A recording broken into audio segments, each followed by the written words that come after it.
পৰ্বতৰ ঢেকীয়া লিহিৰি পতীয়া বতাহত যেনেকৈ হালে ঢোলৰে চাপৰ তোৰে লাহি কঁকাল দুচেও তিনি চেওকৈ ভাগে তোৰ দৰে নাচনি দেখি শ্ৰীকৃষ্ণই বাঁহী বজাইছিলে চাগে মোৰ মইনা ঐ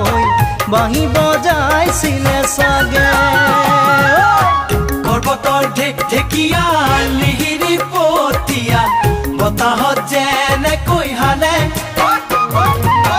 ঢোলৰে চাপ